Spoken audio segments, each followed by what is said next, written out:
Welcome to Booksmart Teen Review. I'm Daniela Brigatti, a 14-year-old student at Eastern Middle School. This is Allison, a 14-year-old student at Silver Spring International Middle School. And we're here on Booksmart Teen Review to discuss Veronica Roth's book, Divergent. Hi Allison, how are you doing today?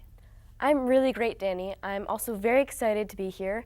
And speaking of Divergent, it's time to set the record straight. So, one of the things that I really loved about Divergent was that the main character, Tris, or Beatrice, is 16 years old. So I found that the book was really relatable because she was so close to my age, and I don't know, her teenage struggles seemed to kind of resonate with me and people of my age, I think. I get where you're coming from, but the thing is that for me, I felt that in a way, it was sort of too typical. You always see a lot of kind of a rebellious teen who's sort of struggling to fit in. Like Katniss has no idea what she's getting into when she is going to the Hunger Games, and Harry Potter is introduced to the crazy world of wizarding at Hogwarts. And so I feel like it's an idea that I see a lot. In this dystopian world of Divergent, society is divided into 5 factions. All 16-year-olds must select the faction to which they will devote the rest of their lives. Triss's decision tears her from her family as she joins Dauntless, a faction, a choice that surprises everyone, including herself. During the highly competitive initiation that follows Triss, she struggles alongside her fellow initiates through extreme physical tests of endurance and intense psychological simulations, some with devastating consequences. If they discover that Triss can't make it through initiation, she'll become homeless and outcast from society. And if they find out that she's what's called divergent, she'll be killed. So I thought that the idea of this society with the 5 different categories that every member of society is forced to confine to, I thought that was a very intriguing thought that I'd never really thought of before. So to me, I get where you're coming from because, again, with it's being really relatable and interesting like that, but what I find is that it was a little difficult to read because of how cruel all the factions were. The fact that they had to choose between these 5 sort of traits, and they could not choose anything else. There was nothing else to do. And if you didn't fit in those 5 traits, you became homeless. You had no life at all. Well, I mean, I see where you're coming from. It was really, really cruel in my opinion, and I kept thinking, oh my gosh, what would I do if I was in this society? But I mean, one of the things that really struck me is as I was reading the book and as we got more and more description of these different factions, these different categories, and as she went through the Dauntless initiation, I kept asking myself, where would I belong? Where would I fit into this? Would I make it through initiation? And that was one of the really fun things for me to think about as I read it. The initiation, it was really thrilling and it kept me at the edge of my seat for sure. So I thought maybe the cruelty of it made it more interesting and intriguing and made me want to continue reading, will she make it, will she not make it? So that's also intriguing, but another thing that it kind of made me lean away from the book was that it almost seemed like all the people who just happened to be divergent, all the people who just happened to have to fight for themselves, basically they were all in Dauntless. They were all the ones who were just trained to fight. They were fighting probably, thousands maybe of people who were basically robots being controlled to just fight off all the divergence. It's so unrealistic. There's no way that they could have survived.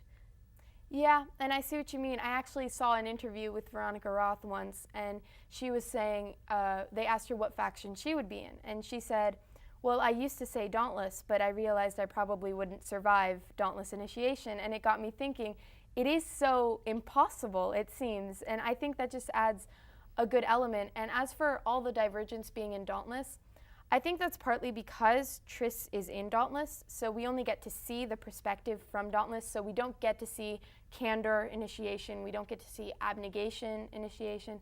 erudite initiation, etc. So, I mean, I thought just seeing the Dauntless, I think I agree with you that it was a little one-sided in that sense. It was recently made into a film that we both saw, as a matter of fact. So what do you think about that? Actually, I think I liked the film more than the movie, but I still suggest reading the book before the movie, just to sort of get a sense of it, because I think the movie is actually worth seeing. But one thing that happened was, I remembered when I was thinking back to this movie, and I remember getting it confused with The Giver. I remember confusing a very similar scene of where there's a woman who I think is sort of the head of Erudite, and she was speaking to everyone. And I remember seeing another woman in The Giver, same sort of physical traits, just talking to everyone, no lies kind of thing, and it was all very similar to me. Yeah, I see what you mean. Okay, so, well, that's our take on Veronica Roth's book, Divergent. Let us know what you think by emailing us at booksmarttv@gmail.com, and maybe you can join us on Booksmart TV Teens Perspective. Now stay tuned to hear about some books that Allison and I know and would like to share with you that we know you won't want to miss.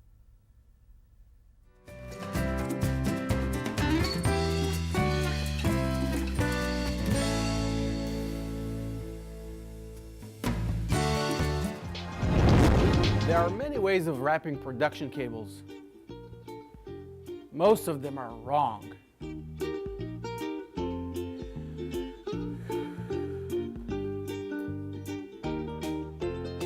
To protect the cable and keep it from tangling, the accepted method in the video industry is the RCA wrap, commonly known as over-under. This is how you do it. Grab the cable for the length where you want to make your first loop. Bring your hands together. Now gently twist so that the cable forms a natural loop. This is over. After your first loop, reach down, palm of your hand away from your body, grab the next bit of cable, and bring your hands together, looping the cable under. Now reach down again and loop the cable over. Continue to alternate between over and under until your cable is fully coiled. If your cable is wrapped properly, you can uncoil the cable quickly with no loops, kinks, or tangles.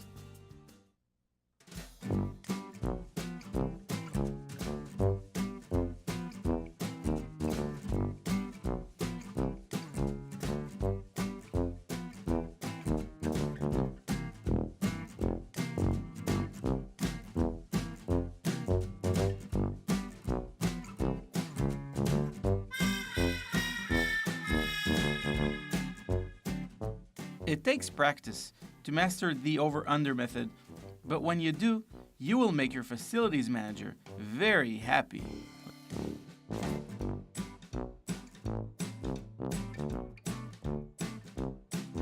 If you want to learn more about this or other video production techniques, sign up for classes at Montgomery Community Media.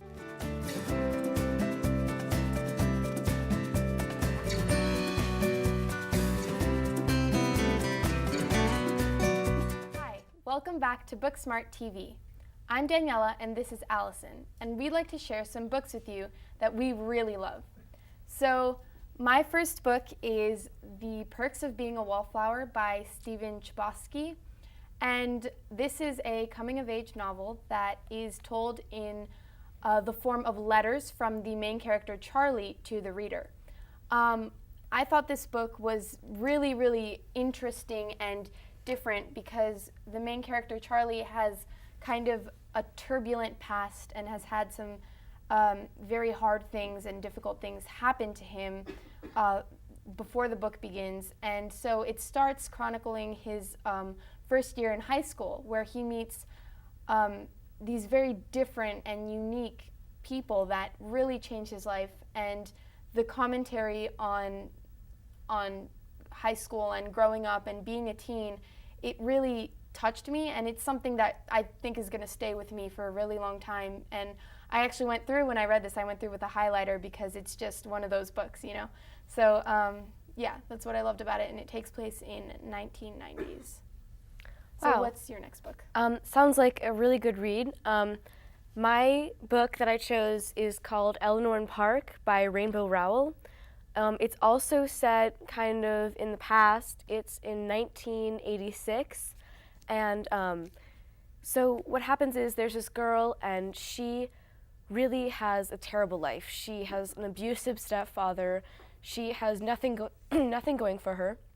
And what happens is that she goes to a new school and she starts getting bullied. And so finally there's this boy there named Park, and he doesn't have very many friends, but eventually after a while they sort of start talking, and then even though they get bullied for sort of talking to each other, it's just this really unexpected love that just sort of comes out of nowhere, and it's really, really beautiful.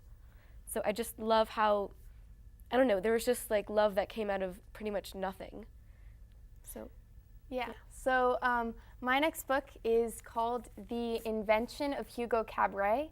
And this book is about a boy who is orphaned a little bit before the book begins.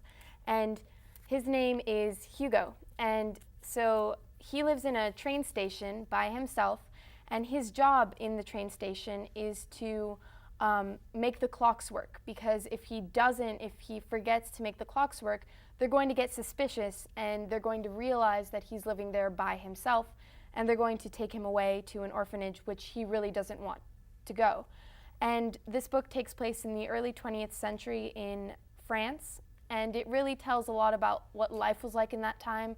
But throughout the book, he meets a very important family who, at first, he doesn't realize the value of the people he's meeting, but eventually they manage to change him in very many ways. And one of the most striking things is that he also manages to change one of the most important characters in the book. And it is an award winner of the Caldecott Award. And one of the also fascinating things is that it is told half through writing and half through illustration. And here, let me see. The illustrations are just phenomenal, and they really do add a lot to the story and what it's about. So I really liked this book.